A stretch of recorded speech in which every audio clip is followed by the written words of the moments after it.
লোকের মাটিতে বসা যায়।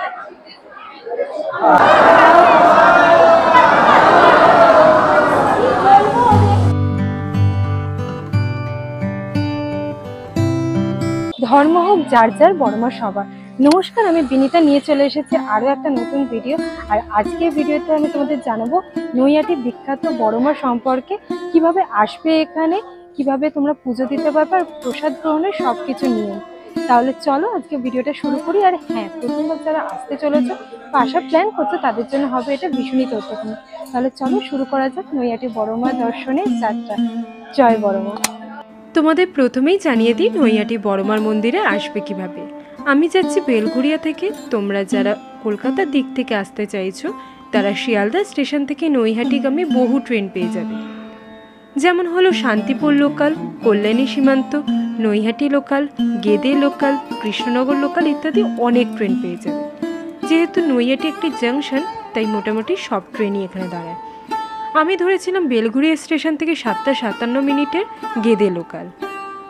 নৈহাটি স্টেশনে নেবে 1 নম্বর প্ল্যাটফর্মের পাশ দিয়ে রাস্তা ধরে সোজা হাঁটতে হবে।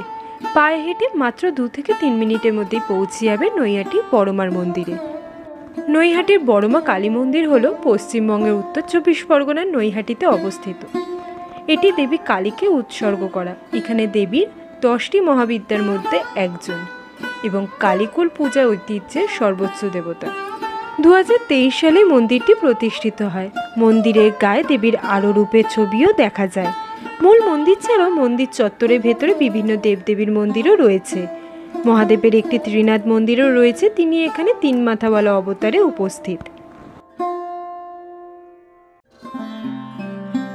মন্দির চত্বরে অনেক পুজো দেওয়ার জন্য সামগ্রী পাওয়া যায়। 51 টাকার, 101 টাকার সব রকম দামের ডালা পাওয়া যায়। আমি যে দোকান থেকে পুজো সামগ্রী নিলাম তোমাদের দেখিয়ে দিলাম। এছাড়াও ভক্তের ভক্তি এই দোকানটি মন্দিরের নিজস্ব দোকান। তোমরা চাইলে এই দোকান থেকেও পুজো সামগ্রী নিতে পারো। দিনটা ছিল 8ই সেপ্টেম্বর 2025 সোমবার। আমি গেছিলাম এই দিনকে পুজো দিতে। দেখতেই পাচ্ছ কত বড় লাইন পড়েছে। এখানে লাইন ছিল 2টি, একটি ছিল মাকে পুজো দেওয়ার লাইন এবং অপরটি ছিল ভোগ প্রসাদ গ্রহণের কুপনের লাইন। ডান দিকে লাইন ধরে মন্দিরের ভেতরে প্রবেশ করে গেলাম। এখানে খুব সুন্দর ব্যবস্থা। এখানে রেলিং থাকায় লাইন করে গর্ভগৃহে প্রবেশ করা যায় খুবই সুষ্ঠুভাবে। মায়ের দর্শন এবং নামগোত্র সহকারে পুজো দেওয়া যায়। চলো আর দেরি না করে এবার তোমাদের মায়ের দর্শন করাই। 2023 সালে পূজার 100 বছর পূর্তিতে দেবীর উদ্দেশ্যে নিবেদিত একটি নতুন মন্দির উদ্বোধন করা হয়। একই বছর কালী পূজার দিন কোষ্ঠী পাথর দিয়ে তৈরি বড়মার নতুন প্রতিমার প্রাণ প্রতিষ্ঠা করা হয়। চলো তাহলে দেখাই এখানে মায়ের আরাধনা কিভাবে হয়।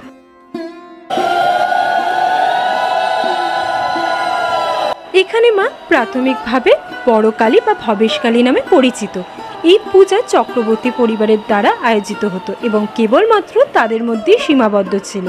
কিন্তু বছরের পর বছর ধরে বড় কালীর জনপ্রিয়তা বৃদ্ধি পাওয়ার সাথে সাথে পূজাটি সাধারণ মানুষের জন্য উন্মুক্ত করা হয় এবং মূর্তিটির নামকরণ করা হয় বড়মা, যা তাকে সকলের মা হিসেবে প্রতীকী করে। তার ভক্তদের কাছে অত্যন্ত শ্রদ্ধার পাত্র। তিনি তার সকল ভক্তের ইচ্ছা ও আকাঙ্ক্ষা পূরণ করেন।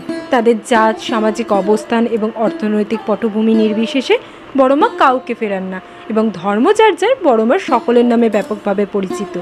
বড়মার মন্দির পরিদর্শন এবং তার আশীর্বাদ গ্রহণের পরপরই কিভাবে তাদের সমস্যার সমাধান হয়েছিল বা কিভাবে তারা তাদের কর্মজীবনে সাফল্য পেয়েছিল সে সম্পর্কে অসংখ্য ব্যক্তিগত অভিজ্ঞতা পশ্চিমবঙ্গের দূর দূরান্তে প্রচলিত রয়েছে। মন্দির চত্বরে এরকম বহু দোকান রয়েছে যেখানে বড়মার ছবি পাওয়া যায়, ছোট থেকে বড় সব সাইজের এবং সাইজ অনুযায়ী দামের। মাত্র 30 টাকা থেকে শুরু হচ্ছে দাম।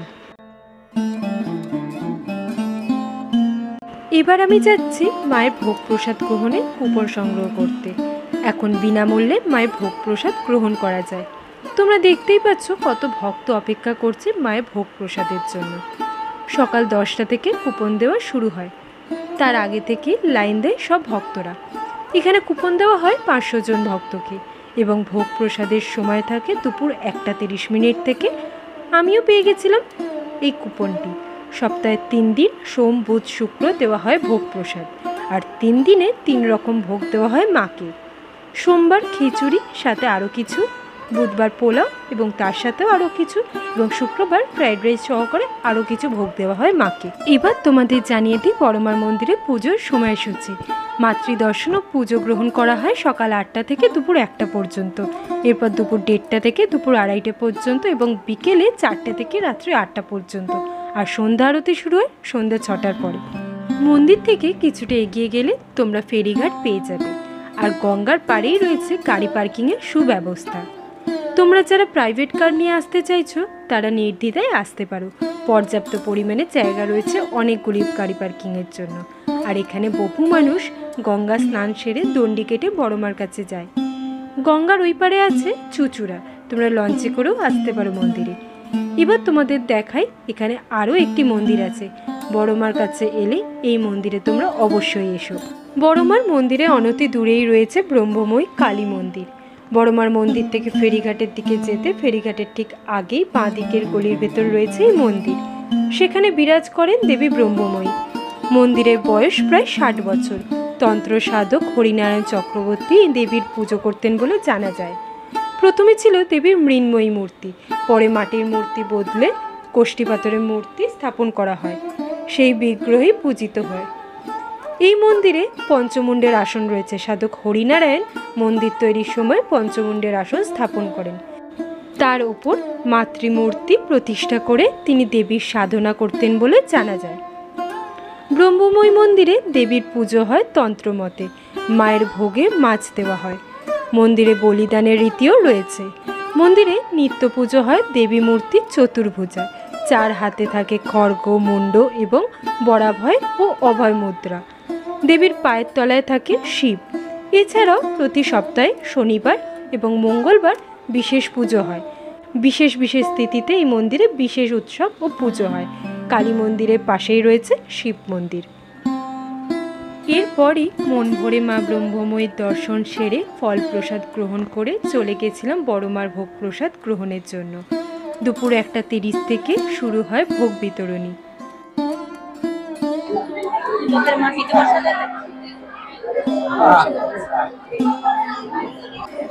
এখন লাইনে দাঁড়িয়ে আছি, প্রচন্ড গরম। এখানে মোটামুটি সবাই বসে পড়েছে। আর এখন হচ্ছে ভোগ গ্রহণের লাইনে আর সবাই মোটামুটি এখানে বসে গেছে। প্রচুর ভিড়, মোটামুটি 80-90 জন মতো করে বসে এক একটা বসে। তো ওয়েট করি তারপরে।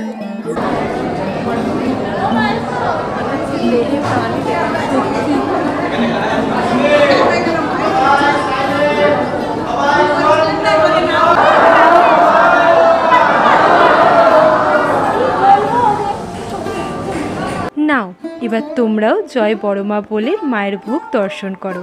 কথায় আছে ভোগ দর্শনে দুর্ভাগ্য কাটে।